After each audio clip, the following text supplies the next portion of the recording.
DK CM ಆಗಬೇಕೆಂಬ ಕಾರ್ಯಕರ್ತರ ಹೇಳಿಕೆ ವಿಚಾರಕ್ಕೆ ಸಂಬಂಧಪಟ್ಟಂತೆ ಡಿಕೆ ಶಿವಕುಮಾರ್ ಅವರು ರಿಯಾಕ್ಟ್ ಮಾಡಿದ್ದಾರೆ.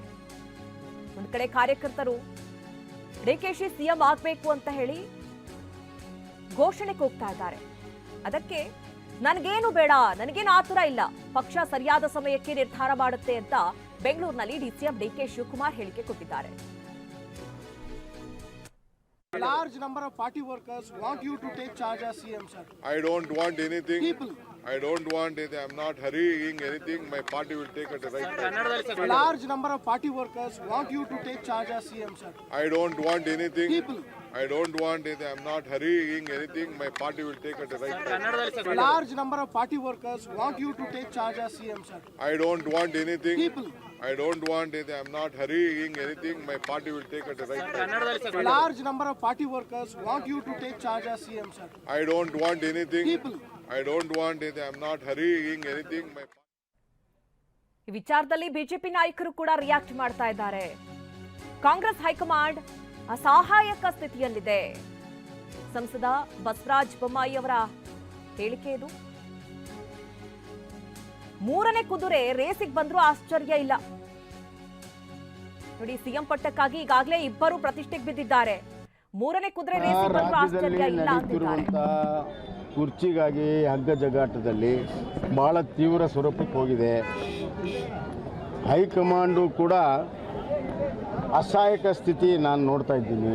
ರಾಜಕೀಯ ವಿದ್ಯಮಾನದಲ್ಲಿ ಇಬ್ಬರು ಪ್ರತಿಷ್ಠೆ ಪ್ರಶ್ನೆ ತಗೊಂಡಿದ್ದಾರೆ. ಯಾರೂ ಕೂಡ ಹಿಂದೆ ಸರಿ ಇದ್ದಿಲ್ಲದಂಥ ಸಂದರ್ಭದಲ್ಲಿ ಇದೇ ಥರ ಮುಂದೆ ನಡೆದರೆ ರಾಜ್ಯದ ರಾಜಕೀಯ ಅಲ್ಲೋಲ ಕಲ್ಲೋಲ ಆಗುವಂಥ ಸಾಧ್ಯತೆ ಇದೆ. ಏನು ಬೇಕಾದರೂ ಆಗ್ಬೋದು.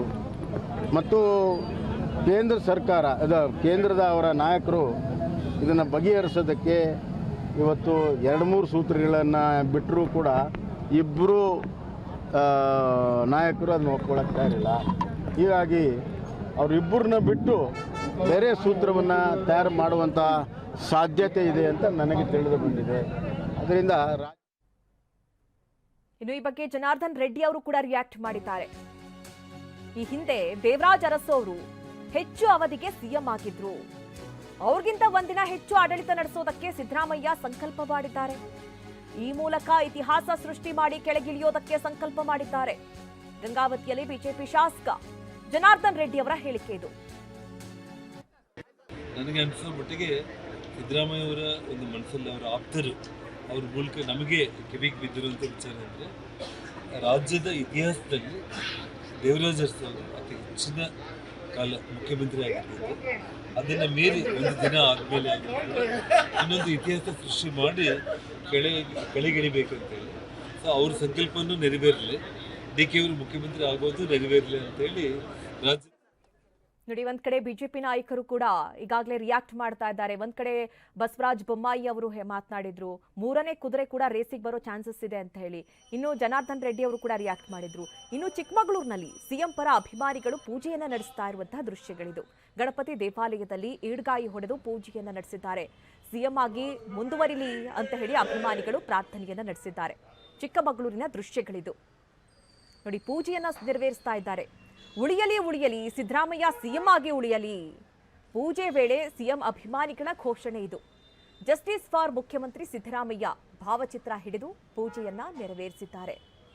ಯಾವುದೇ ಕಾರಣಕ್ಕೂ ಕೂಡ ಅಡೆತಡೆಗಳು ಬರಬಾರದು. 5 ವರ್ಷ ಸಿಎಂ ಆಗಿಯೇ ಸಿದ್ದರಾಮಯ್ಯ ಕಂಪ್ಲೀಟ್ ಮಾಡಬೇಕು. ಒಂದ್ ಕಡೆ ಚಿಕ್ಕಮಗಳೂರು, ಒಂದ್ ಕಡೆ ಚಿತ್ರದುರ್ಗ ಹಾಗೆ ಇನ್ನೊಂದ್ ಕಡೆ ಕಲಬುರಗಿಯ ದೃಶ್ಯಗಳನ್ನ ಗಮನಿಸ್ತಾ ಇದ್ದೀರಿ. ಇನ್ನು ಡಿಕೆ ಶಿವಕುಮಾರ್ ಅವರು ಕೂಡ ಸಿಎಂ ಸ್ಥಾನ ಸಿಗಬೇಕು ಅಂತ ಹೇಳಿ ಸರಣಿ ಪೂಜೆಗಳು ನಡೀತಾ ಇದೆ. ತುಮಕೂರು ಜಿಲ್ಲೆ ಕುಣಿಗಲ್ನಲ್ಲಿ ಹೋಮ ಹವನ ನಡೀತಾ ಇದೆ. ನೋಡಿ, ಹೆಣ್ಣುಮಕ್ಕಳು ಸೇರಿದಂತೆ ಪೂಜೆಯಲ್ಲಿ ಭಾಗಿಯಾಗಿರುವಂತಹ ದೃಶ್ಯಗಳನ್ನ ನಾವು ನೋಡ್ತಾ ಇದ್ದೀವಿ. ಶಕ್ತಿ ದೇವತೆಗಳಿಗೆ ನಿರಂತರವಾಗಿ ಹೋಮ ಹವನ ನಡೀತಾ ಇದೆ. ಯಡಿಯೂರು ಸಿದ್ಧಲಿಂಗೇಶ್ವರ ದೇಗುಲದಲ್ಲಿ ಹೋಮ ನಡೆಯಿತು. 1001 ತೆಂಗಿನಕಾಯಿ ಹಿಡಿದು ಪೂಜೆಯನ್ನ ಸಲ್ಲಿಕೆ ಮಾಡಲಾಯಿತು. ಪೂಜೆಯಲ್ಲಿ ಕುಣಿಗಲ್ ಶಾಸಕ ಡಾಕ್ಟರ್ ರಂಗನಾಥ್ ಅವರು ಕೂಡ ಭಾಗಿಯಾದರು. ಪೂರ್ಣಕುಂಭ ಸ್ವಾಗತ ಶಾಸಕ ಡಾಕ್ಟರ್ ರಂಗನಾಥ್ ಅವರಿಗೆ. ನೋಡಿ, ಮಹಿಳೆಯರೆಲ್ಲರೂ ಕೂಡ ಕುಂಭವನ್ನ ಹಿಡಿದು ಸಾಕ್ತಾ ಇರುವಂತಹ ದೃಶ್ಯಗಳು.